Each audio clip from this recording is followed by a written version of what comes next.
Hey there, art nerds! I have another start to finish tutorial for you guys. This time we are celebrating spring, and I have some fun techniques to share with you guys today in regards to how to handle darker skin tones in a cheaper watercolor sketchbook. Today I am working with my Daily Driver watercolor palette, but you are free to work with whatever watercolors you happen to like. I'm going to try to speak in generalities in terms of what colors I'm mixing, and I am painting in a Canson XL watercolor sketchbook, so super easy to find just about anywhere. I have a small handful of brushes, and I will link all of the materials that you need down in the description below in case you're looking to pick up some watercolor supplies. I can't wait to show you guys how to paint this little cutie with some violets, so grab your brushes, grab your pencils, and let's get started.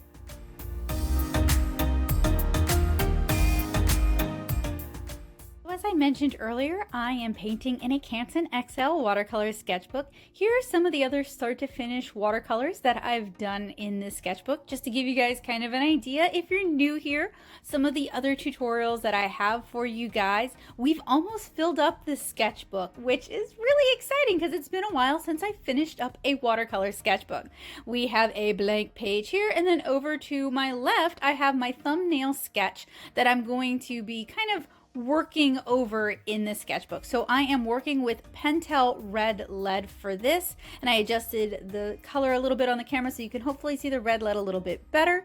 I know the camera doesn't pick it up as well as it would with graphite. However, I don't have to erase this when I finished inking it. I can actually leave the red lead on the paper and the watercolor will kind of dissolve it. So it's a little bit easier for a start to finish tutorial like this one where I'm sharing my whole process. So the first thing I want to do is I really want to kind of just copy over the composition as a whole and block everything in. And I'm holding my mechanical pencil really loosely. I have a really squishy grip on there because I am trying to protect my hands from wear and tear, and I'm working with a plastic mechanical pencil. Now, for years, I used the cool metal drafting pencils that make you look like a real artist, that make people look at you drawing and take you seriously, and I wrecked my hand with those. So my advice is to work with plastic mechanical pencils if you're going to work with mechanical pencils, because it's better to break the pencil than to break your hand. And I can also put a nice squishy grip on these Muji mechanical pencils, so that saves my hand some wear and tear.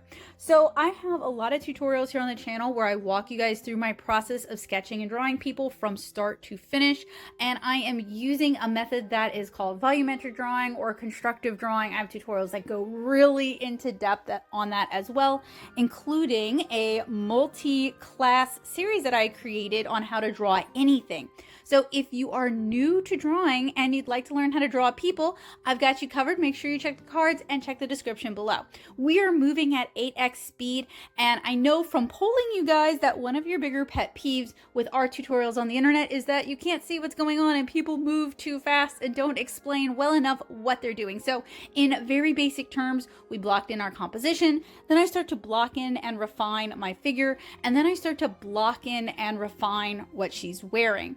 And I really want to make sure that I have the pose kind of figured out first before we start putting clothing on it, because if I have to do a lot of erasing, I don't want to have to do a lot of erasing, if you know what I mean. I would rather fix the figure first then have to fix the figure after I've already drawn the clothes. And I mean, you know, it happens sometimes, and I'm not afraid to erase, but you know, we want to keep things easy and doable, and that means kind of working in stages and kind of developing things as we go along. That's why you guys saw that really ugly thumbnail sketch where I had everything kind of figured out really loosely, really jankily first, and all I have to do is just redraw it and clean it up and neaten it up. So if you are new to thumbnailing, if you're new to those kind of sketches, the whole point is just to capture that idea down and to get the main beats of what you're trying to convey. It's not meant to be this finished, polished sketch. In fact, my regular sketchbook is mostly those really ugly, janky sketches, because I'm either going to redraw them in my watercolor sketchbook or I'm going to scan it or photo it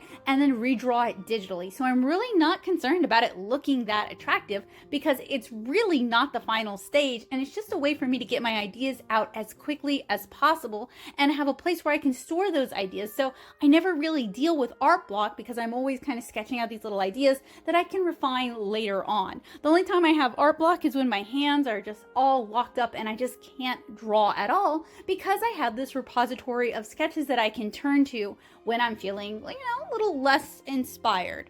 I also have my Lilliputian living ink drawings that if I'm looking for something to do for a field test, for example, I can pull one of those and kind of rework it and kind of paint it, rather than coming up with a whole new idea from scratch every single time. So if you really struggle with art block, I have 2 suggestions that work really well. 1, get out, touch grass, go shopping, go look at things, go to craft fairs, just go to places where you can feel inspired and you can get ideas. If you like to go to museums, go to museums. If you like to go to galleries, go to galleries. If you get inspired looking at other people's art, go on Instagram, go on Pinterest, wherever you can find art that works for you, because let's be real, galleries do not contain like comic art generally, or illustrations like what I do, so they're not very inspiring for me, but the internet is full of wonderful resources. The other thing to combat art block is to keep a sketchbook full of ratty, ugly thumbnail sketches that you can pull inspiration from and redraw when you finally have the time and when the mood finally strikes, however works for you. So we were talking about building up and refining the figure, kind of working in stages. So we blocked in her pose. Very simple pose here, very straightforward since it's for a start to finish tutorial. We don't want to get too fancy with it. She's holding a violet. We started to block in her clothing, and I am actually working from reference. I referenced like 50s children's clothing, something like that. And I'm kind of pulling from several different kind of ideas to create a really cute little springtime dress for this kiddo. And what I do is I block in the very basic shape. So for a dress like this, it would be kind of a bell shape or a triangle shape with kind of a bell curve at the bottom. And then I break it down into individual elements. So we have the sleeves, which are kind of a puffy sleeve that kind of gather at the bottom. We have like a high ampere waist that's right underneath her bust. And then we have the bottom, which kind of bells out even more and has ruffles. And as I'm kind of blocking these things in, I blocked everything in kind of at the same pace. And then I work on refining it, adding details, correcting it, working from reference, cleaning things up, that sort of thing. I also blocked in her face fairly early because I think the face is kind of what gives the illustration a lot of the emphasis, a lot of what is meaningful. Maybe that's what I really like about this kind of illustration, is it is so people-centric, so expression and faces. And I just wanted kind of a peaceful little illustration. Like, it's early yet in 2024, but I know a lot of people are struggling, and I really try to make art that is peaceful, happy, hopeful.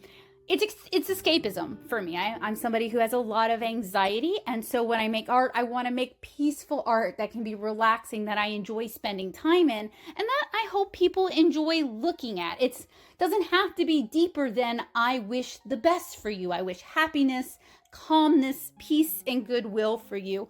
And I try to bring that into most of the illustrations I create. Now, my comics are a little bit different because we're telling a deeper story, but for individual illustrations, it's generally, a love of nature, a respect for nature, a love of the world around us, a love for our fellow human beings, changing the scale just a little bit, making everyone tiny so that we can appreciate the little things in life that we tend to take for granted. So now that we've got our girly kind of blocked in, I'm going to start adding in some of the violets. And you guys will notice I do like a really rough sketch of the basic shapes first. And again, I'm working from reference. And then I start adding in those fine details that really make you kind of figure out what you're drawing. So for example, with the violets, I start by blocking them and using circles, and then I add the 5 petals with the 2 at the top, the 2 at the sides, and then the 1 at the bottom.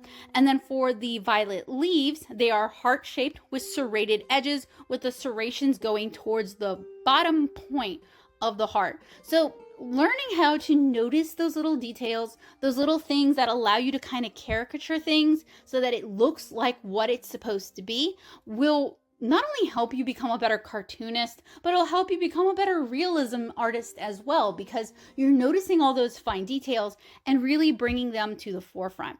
So now that I have sketched her in, it is time for me to ink. Now, I did not sketch every single itty bitty little detail in pencil because, as I've mentioned earlier, as I've mentioned in other videos, I have Sjogren's, which is an autoimmune disorder. And it's affecting my hands in a similar way that RA might affect somebody's hands, rheumatoid arthritis. So I have a lot of arthritis and I have a lot of hand pain. And one of the things I'm trying to learn how to do is I'm trying to learn how to shorthand my sketches so that I understand what I need to ink and I have the confidence to just go straight in and ink it. And that's a skill that you have to kind of build over the years. It takes some comfort with your materials. It takes some comfort working with reference, and it takes you learning how to trust yourself. So it's not something that I would expect someone to just pick up immediately. I certainly didn't, but I think it's well worth honing. I feel like with the internet, when we share our works in progress, there is such a need for every single stage to be beautiful and to be Instagram worthy and to be share worthy, but we're really doing ourselves a disservice because we're really working each stage more than it necessarily needs to be worked. So I'm trying to learn how to shorthand and how to cut back. So for her hair, I'm actually referencing a couple of different photos of Black girl hairstyles, and I wanted kind of like the little up space buns, but also like some ponytail hanging down. And I also wanted her to have braids and baby hairs. So I'm trying to make sure that I capture all of those things. Now I am going to add color on top of this, so some of this is going to get kind of obscured and then kind of brought back in the painting stage. But I do share the line arts as printable line arts on my Patreon. So if you just feel like coloring, you can join me at patreon.com/natosoup. And for just $2 a month, you can help support what I'm doing here and get access to my coloring sheets as I share them. And I'll have a direct link down in the description below. So if you're one of my patrons and you just feel like chilling out and coloring with me today, you've already got the line art. But so I have to make sure for this kind of stuff, because the line art is actually a finished product that I am actually sharing with people, I do need it to be finished so that people who are coloring along can finish it up to whatever degree they want to. So in a way, it's kind of like working as an inker, where you need to make it as clean and tight and pretty as possible so that when you hand it off to the colorist, they don't have to do your work for you, and it kind of frees them up for other options. So I mentioned earlier, this has been sped up 8x, so I am working much slower than what you guys are seeing here, taking my time. I'm using a piece of copy paper as kind of a buffer sheet to protect the paper from my hand, because our hands do have oils in them, and even though Sjogren's kind of messes that up for me, kind of eats the oils in my hands so I can't produce them anymore, I do want to prevent my hand from smearing the ink and from smearing the red lead, and particularly the ink. So the copy paper will actually soak up just a little bit of the ink if it's still wet, and that's going to prevent it from like sticking on my hand and then kind of getting printed onto the page and smearing.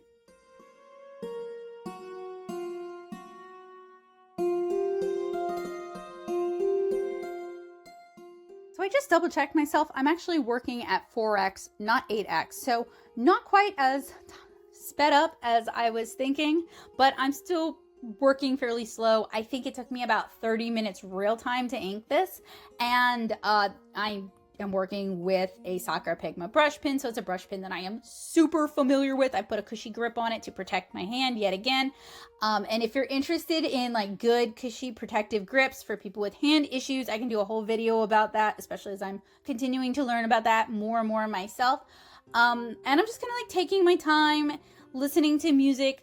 One of the things though is I will like sometimes ink a less important thing first to kind of warm my hand up, and then I will ink the most important things first. So often that means the faces first, and then I work from overlap. So objects that are overlapping other objects get inked before the objects in the background. So we're working from foreground to background and just kind of taking our time.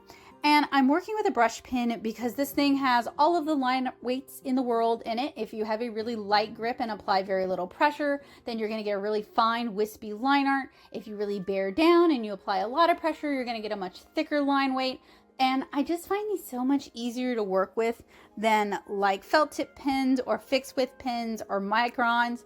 And I used to love inking with like a brush or inking with a dip pin nib. That's still a lot of fun, but It's kind of messy and, you know, a little bit more than what we're really looking for in the start to finish series, because I'm taking you guys from the blank page to the finished watercolor illustration in under an hour, hopefully less. So, you know, sometimes we got to keep things simple and keep things approachable and keep things accessible so that you guys will feel empowered to make art too.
So one of the big tricks after I finish inking this is I'm going to allow the ink to cure to the page for 24 hours before I try to erase it, if I wanted to erase some of the red. And I think in this one, I did run a white vinyl eraser just kind of lightly across the page just to pick up a little bit of the extra lead, but not pick up any of the ink or cause any ghosting.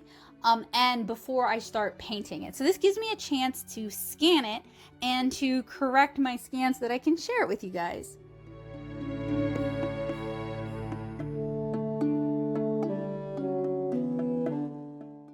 Painting with my Daily Driver watercolor palette. This is the same palette that I use when I'm painting watercolor comic pages for my comic 7-inch Kara, but you can work with whatever watercolors you happen to like. And if you're looking for some good student grade budget watercolors, I highly recommend the Mei Liang Pigments palette. I have had really fun success with that. So I am starting by mixing a little bit of ultramarine blue, and that's going to be kind of the shadow to my white. And I apply that to her eyes and to her teeth. I mix it a little bit darker, and then I do another layer. Now I'm mixing up kind of a purplish color, and we're doing a bit of a departure from what I would normally do with my other start to finish tutorials. We're painting a darker skin tone today, and I have found that I have the most success with darker skin tones when I start out by blocking in my shadows using a reddish purple or a reddish violet earlier on, and then glazing the skin tone on top of that. And this is going to help us establish some of those darker tones and establish some of our shadows. And I am painting kind of like a domino mask, kind of like what Robin wears in Batman, around her eyes up to her eyebrows. I'm also painting the interior of her ears, underneath her neck, anywhere where we would get shadow. I am painting this kind of purplish color. We just talked about that shadow white, and I want her to wear white stockings. So I'm going to go ahead and apply my super light wash of ultramarine blue. I'm going to add in a little bit more ultramarine, and I'm going to kind of apply a shadow to the sides of her legs away from where the light source would be. And typically, if I'm faking a light source like I am in this one, you can just assume it's probably upper viewer right hand corner.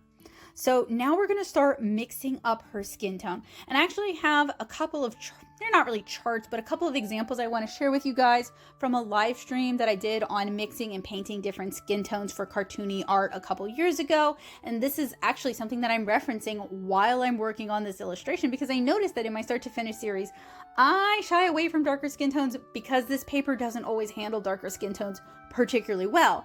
And I wanted to try and come up with just some strategies that would work well for darker skin tones so that our start to finish series is more complete. There are more different types of people in this series because I want people to be able to see themselves in my art. That's really important to me.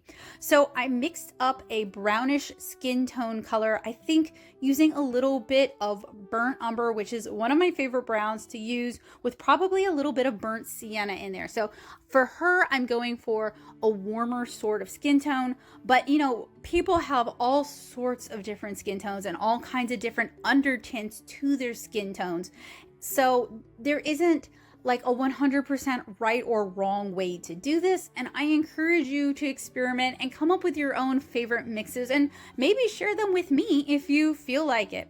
So once that first layer dried, I mixed the skin tone up just a little bit darker, and we're going to kind of start creating volume in her face and volume on her skin. So I mentioned earlier that I imagine, generally, if you don't know where my light source is coming from, I'm probably imagining it to be the viewer's upper right.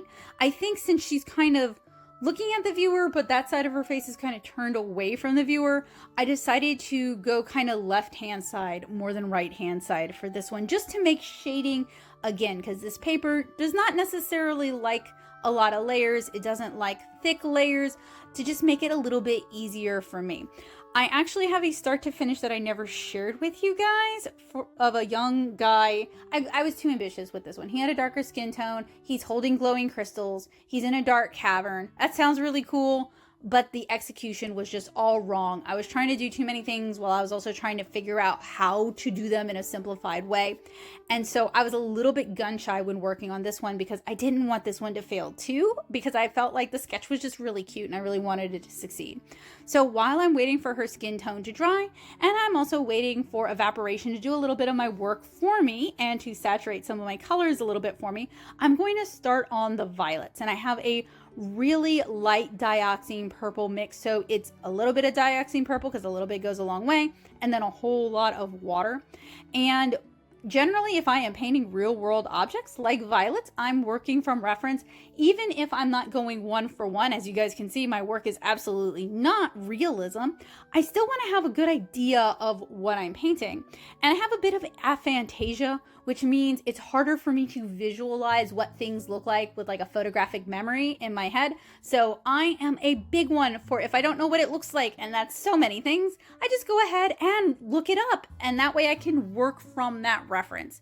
So for the moss that she's standing on, I am starting with a layer of a really cool yellow. It's like a bismuth yellow. So in terms of cool, it would be closer to a green than it would be to an orange. And if it were a warm yellow, it would be closer to an orange than it would be to a green. So while that yellow is drying, I'm going to start working on my violets, leaving just a little bit of that original color as our highlight. Because that's one of the amazing things about watercolor is typically it is a translucent medium and you build up color through layers, through glazes, through saturation. And that's one of my favorite things to just kind of play around with and use different techniques to kind of achieve what I'm looking for in watercolor. And if you guys are looking to learn some watercolor techniques, if you're looking to hone some watercolor skills, I have a watercolor crash course here on YouTube.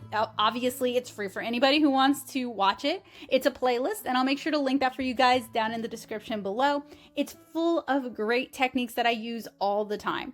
So I have watered my purple down quite a bit, and I'm going to start applying it to her dress. And she's going to be wearing basically a monochromatic dress with kind of a Swiss dot pattern on it. If you're going to paint people, it does help to understand fashion and it helps to understand fabrics.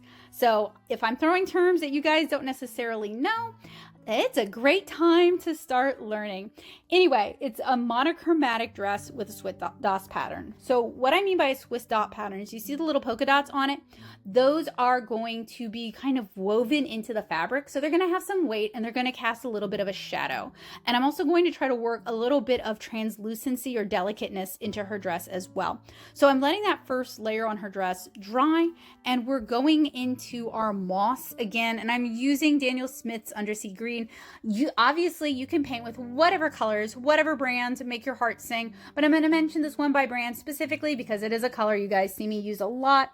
It is a convenience color. It's kind of like a mix of an indigo, a queen gold, and then there's something in it that granulates out more so. That is the green. It's a super granulating color, so you do get these kind of color splits with it, and it's just really fun to paint with, and I use it all the time. I think it gives a really pretty effect. So while that layer of undersea green, that super light layer of undersea green is drying, I'm going back into the dress, and I am working really kind of lightly with this one because I haven't actually yet decided, that's on me, I haven't actually decided 100% where I want the darker areas of this dress to be and where I want the lighter areas of the dress to be.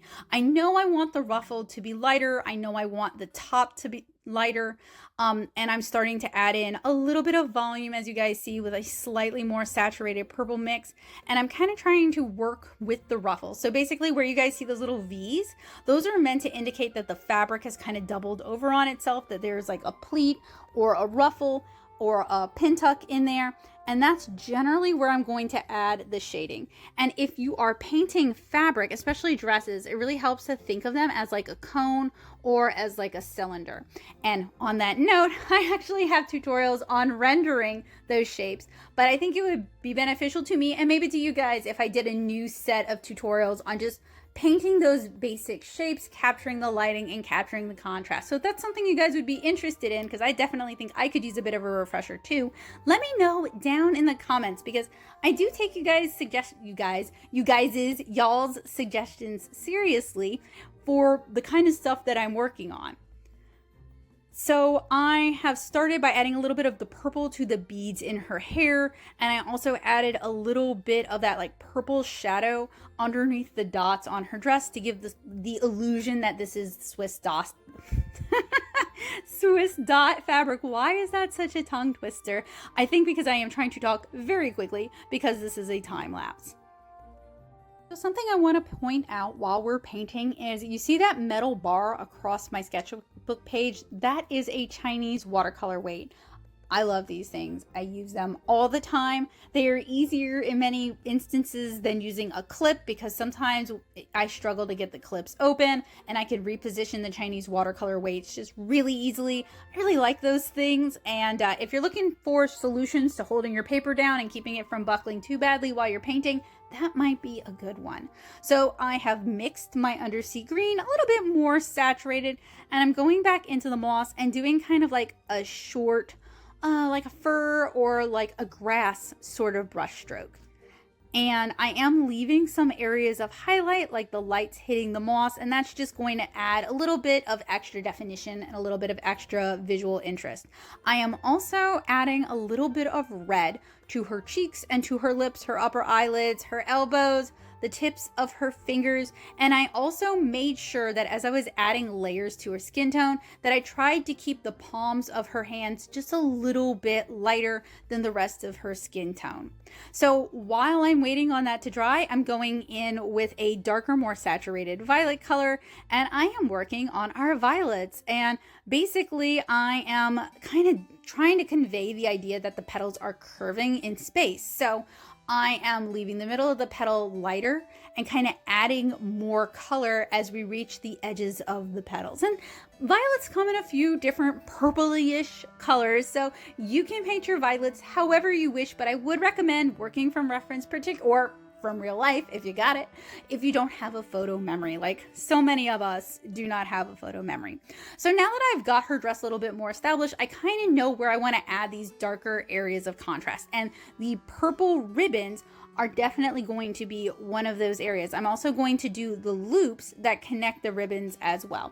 And it's the same violet color that I used on the violets themselves. This is a very limited color palette that kind of simplifies things, and it also kind of ties things together and makes it a more cohesive palette. If you struggle with color theory, one of my suggestions is just pick a couple contrasting colors, like this one is going to be purple and yellow, and just kind of work with that and work with variations of those colors just to kind of simplify things as you build up your confidence.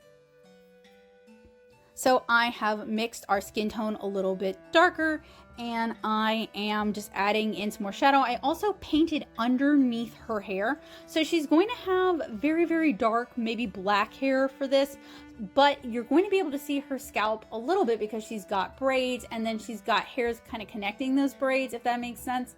I'm probably articulating it poorly, I apologize, but you're still going to be able to see her scalp through her hair. So it's important that I paint her head underneath her hair so that it just looks more realistic. I know that sounds weird to say because this is a more cartoony illustration, but I do think capturing those little elements, those little details, can make your cartooning art just so charming. I love seeing those like little more realistic nuances in cartoony art. It's something that I love about reading manga. It's something that I like about French animation, and it's something that I try to bring into my work as well.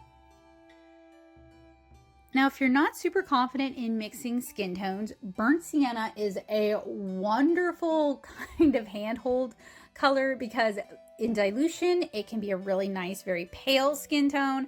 If you use it more saturated, you can build up some really lovely mid-tone skin tones. You're never going to get like truly darker skin tones with burnt sienna, but it can really kind of carry you a long way. That's not what we're using here today, but it is in the charts that I shared with you guys. Burnt sienna comes up a lot, and it's also great if you enjoy painting people but you want to work with a more limited palette. So I am building up our contrast on our ribbons. I want them to be satin ribbons, so we really need like a nice strong highlight. So I'm trying to make sure that I leave some of those lighter colors still really visible, and the way we do that is we just don't bring our color all the way to the edges of the next layer or the last layer, if that makes sense. If you make a mistake and you go too far, you can lift your color back up. You can do that while it's still wet by using a paper towel. You can use it after it's dry by going over the area with a wet brush and kind of scrubbing it a little bit and then using a paper towel. The thing about a cellulose paper like this is the pigments don't ever really soak into the fibers of the paper. They never get really like locked in. So they're all just sitting on the surface. So often it is just easy to scrub up more color than you want, and then you may have to really rework the area.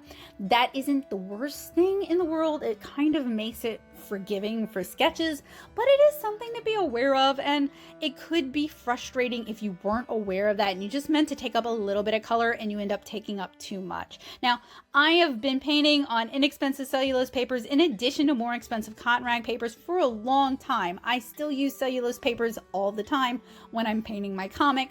And I actually have a video where I talk about how to get the most out of your inexpensive cellulose papers. So if you're working in a sketchbook like this and you're kind of painting along, I hope you guys will check that video out for some helpful tips and tricks. So for the ruffle on the bottom of her dress, it's really important to me to get those shadows in there and to get that contrast in there. And we're going to do that with a more saturated version of our purple. So with these start to finish videos in general, I do very simplified techniques. We're really focusing on maybe wet into wet, depending on what we're doing. Like with the mushroom illustrations, I do a lot of wet into wet, but it's kind of like limited. We also do a lot of glazing. We do a lot of like really thin layers and building it up. We do a lot of leaving the white of the paper as our like whitest highlight. And we also don't use contrasting colors or shadow colors to shade as much as I do in my on cotton rag watercolor illustrations, just because this paper just doesn't take it as well as a cotton rag paper does. So I kind of wanted to explore this with you guys today because we want to talk about options. So while this is all kind of drying or dried, I'm going to go ahead and start painting in kind of like the background oval to help tie things together. So I wanted this to have kind of like an early spring feel because the violets are blooming in my yard, and violets are like one of my two favorite flowers. The other favorite is the Louisiana iris. I have a thing for blue and purple, I will admit. And I just wanted to celebrate that and how joyful those little violets make me, and how even if it's really cold outside and my arthritis is still acting up, seeing those violets are a reminder that spring is coming. So I wanted a warm yellow background for this because that it's kind of representative of like the sun, but also it's a contrasting color to the purple. So hopefully it's going to like imply that this girl has like a really sunny and sweet personality. She's a little ray of sunshine, but also that we're going to contrast against the violets and the purples in this illustration, and just in general make it a bright and warm and cheerful illustration. And it's going to take a couple of layers of our warmer yellow for me to really get what I'm looking for this. If you were working with like a watered down Indian yellow, that could be a great one for this, because Indian yellow goes from like a really just yellow, like a good middle yellow, to like really warm and golden as you build it up. Quinacridone Gold is going to do similarly, but it is so much more warm and golden. So you do have some options. I think I'm using a cadmium hue for this, probably like yellow, medium cadmium hue, something like that. So I don't actually know off the top of my head. I have it written down what colors are what in my mega palette and what brands they are, because this palette is all kinds of different brands: Winsor Newton, Holbein, Daniel Smith, Sennelier, M. Grams.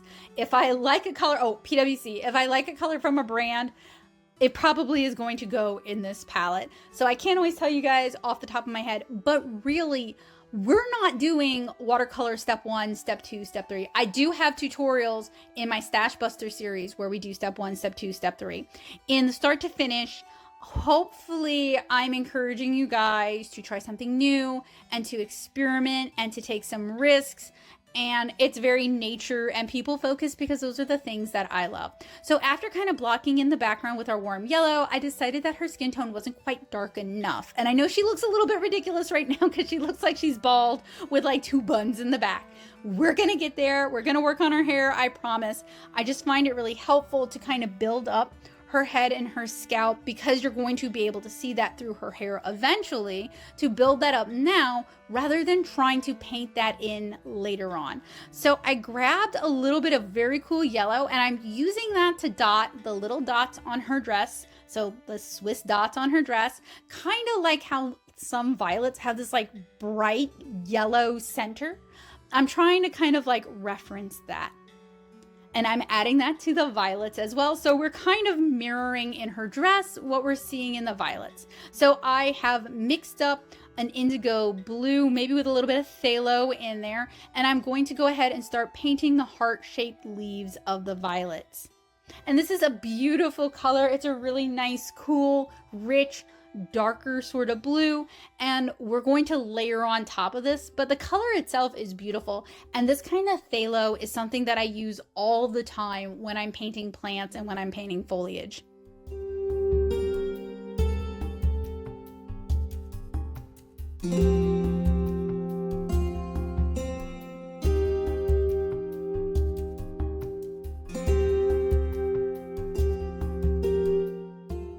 I'm going to let that dry, and I am going to start on her hair.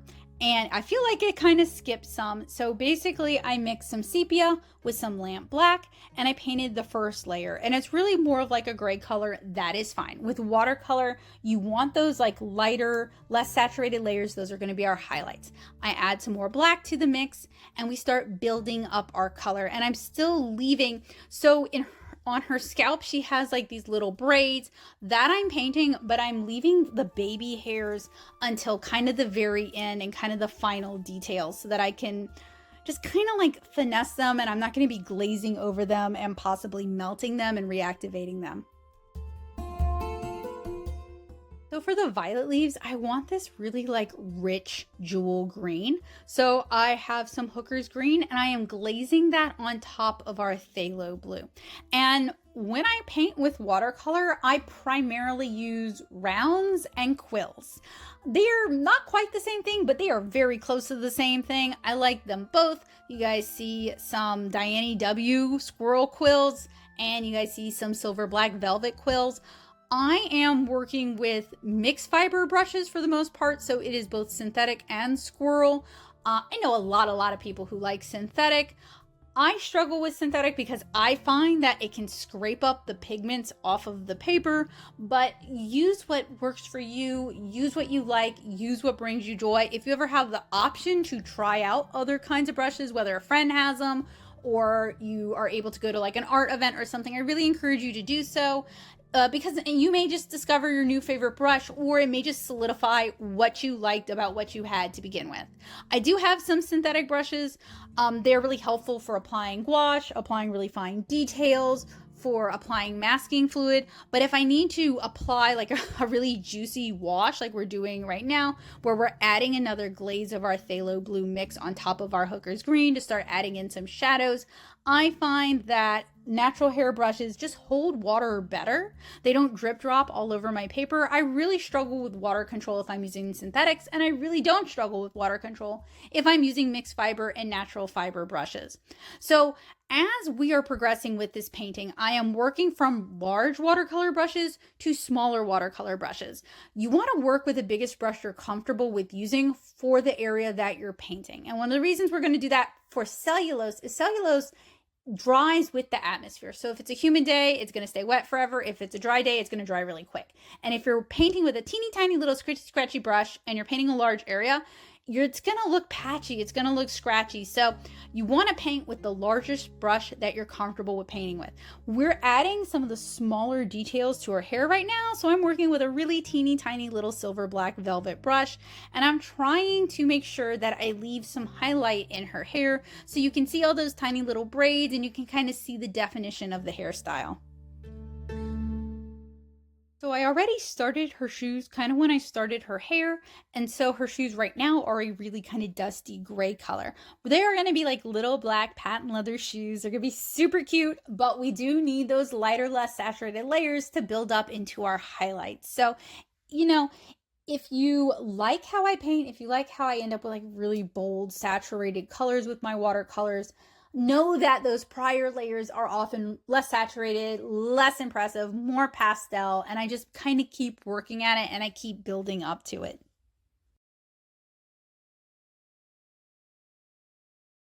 I'm at the stage where everything is pretty much painted, everything's mostly blocked in, and I'm working with smaller brushes, I'm adding in details, I'm making adjustments. This is gonna really vary person to person. This is where the personality really comes in, what you're noticing, what you wanna highlight, what's important to you. Different artists are going to have different approaches for this stage, and I think that's really exciting. You might be looking at this and you're like, okay, I'm done, I've had enough with that, and that's fine. You might really wanna go in and add more and more and more layers and get really a lot more detail and definition, and that's okay too. One thing I will point out is that for me, with these cheaper cellulose papers, they can't always take the 10,000 layers, or rather the atmosphere, the stars have to be aligned to take a bajillion layers really well. So there are days when I can do it and there are days when I cannot do it, and sometimes you just have to learn to read the paper and just kind of accept where the paper is going and what it's going to let you do. But at this stage, I'm just kind of finessing it, adding in those final details, cleaning things up, adding in additional shadows, making sure all the contrast reads, making sure the blush is on point, adding some details to the stems of the flowers, just that sort of thing. And it's just kind of playing it by eye and taking breaks and getting some water and coming back and looking at it and being like, what does it need? Does it have enough contrast? That sort of thing. So generally with these, the start to finish illustrations, they used to just take me an evening to do. Now they're taking me like an evening and a half a day to do. So maybe it's the moisture in the atmosphere, maybe it's the ADHD acting up. I couldn't tell you, but I am trying to tell you that I am taking breaks, stepping away from it, doing other things, getting out of the house, coming back to it. And I would really recommend you work that into your art practice if you can. I started out as a digital artist. Many of my friends are digital artists. Many of my friends are kind of hybrid artists like I am now. One of the problems with digital is you could just do 8 hours straight, no breaks. You need to take breaks. You need to get perspective. You need to step away. You need to give your eyes a chance to refresh, or your brain a chance to refresh. You need to take breaks so you don't burn out. Watercolor has natural breaks, y'all. It has to dry. Like, you can't just work on it nonstop most of the time. And that's really beneficial because it forces you into taking those breaks. It forces you into resting your hand, unless you are painting 3 things at one time. And I've been there. Like, I used to be a convention artist, so I would do that. But I love that watercolor has its own pace, and it kind of forces you into that pace. So once everything's had a chance to dry, I'm probably coming at this the next morning. I've pulled out my crusty tube of white gouache, and I'm using my synthetic brush, and I'm gonna use the white gouache just to add some white highlights here and there, to add some additional contrast and to draw the eye, to add some rim lighting, to just kind of clean things up and add in some details. And this is the beautiful part of like semi-opaque and opaque watercolors. You can go in on your violet leaves if you want to with like an opaque yellow, like a bismuth yellow, and do a little bit of rim light with the bismuth yellow, and it's actually going to stand up on the watercolor. It's not going to be totally transparent and fade in. You can go in with a Jaune Brilliant and just kind of rim light the skin against the hair so they don't blend in too much. You can work in gouache of different colors to add just those little pops of definition and delineation to kind of help clean up your illustration. And I love that. I think it's just so fun to add those finishing touches and to kind of finish it and bring it to life.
So together we have completed another start to finish watercolor illustration. We started out with a blank page. We sketched this cute girl holding some violets in red lead. We inked it with a Sakura Pigma FB. And then, I don't know about you guys, maybe you printed out and did it with marker. Cool, I would love to see it. But I finished it out with watercolor and I get to share it with you guys now. It is a charming but simple illustration. I think you guys can definitely paint along with me. Hopefully there were some tips in this that were helpful for you guys. If you're looking for more in-depth how to draw people, check the description. If you're looking for more in-depth watercolor techniques, check the description. If you are looking For information about what is in this particular watercolor palette, check the description. If you guys enjoyed hanging out with me as much as I enjoyed hanging out with you guys today, if I brought a little ray of sunshine into your life today, it would really mean a lot to me if you could consider subscribing and joining me on this artistic journey as I share with my art with you guys and hopefully inspire you guys to make art a habit in your lives. Because I really, truly think that if you have a will to learn how to draw and to paint, you can make it happen. Thank you guys so much, my wonderful, amazing patrons. Their support here on the channel helps make tutorials like this possible, and they also have the printable line art. I hope you guys have a wonderful day, and if you're looking for more of me, you can check out the videos here.